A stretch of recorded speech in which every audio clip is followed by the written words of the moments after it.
UN Conference on Landlocked Developing Countries. So here కొత్త keyword ఏంటి అంటే ల్యాండ్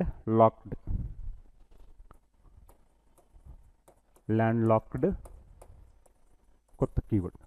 సో భూ పరివేష్టిత అభివృద్ధి చెందుతున్న దేశాలపై UN సమావేశం. సో భూ పరివేష్టిత.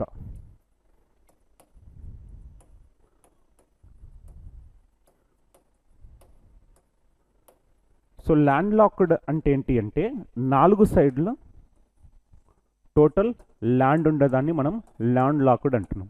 సో ఎగ్జాంపుల్ మనకేంటి తెలంగాణ. సో తెలంగాణకి ఏంటి అంటే మనకు సముద్రం ఉండదు. సో మనకు 4 సైడ్లో మనకి ఏముంటుందంటే it is covered with land.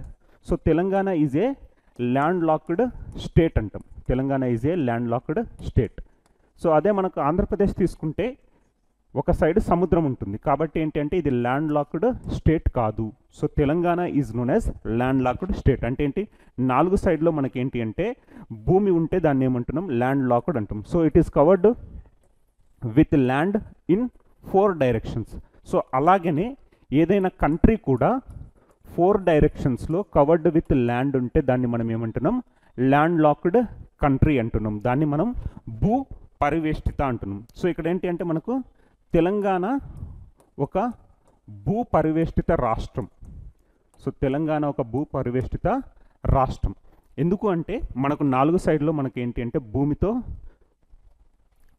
ఉంటుంది. సో తెలంగాణ 4 డైరెక్షన్స్లో మొత్తం మనకు భూమి ఉంటుంది కాబట్టి మనం దాన్ని భూ పరివేష్టిత రాష్ట్రం అంటాం. అదేవిధంగా మనకు ఏదైనా దేశం చుట్టూ 4 డైరెక్షన్లో కూడా మనకి ఏంటి అంటే ల్యాండ్తో ఉంటే బౌండరీస్ దాన్ని మనం ఏమంటున్నాం భూ పరివేష్టిత దేశం అంటున్నాం. భూ పరివేష్టిత దేశం. So if any country is surrounded by land in 4 directions it is known as landlocked country. So if any state is surrounded with land in 4 directions that is known as landlocked state. Example ఏంటి Telangana. Telangana is a landlocked state. Telangana అనేది ఒక భూ పరివేష్టిత రాష్ట్రం. So అదేవిధంగా మనకు ప్రపంచంలో భూ పరివేష్టిత దేశాలు ఉన్నాయి, ల్యాండ్ లాక్డ్ కంట్రీస్ ఉన్నాయి.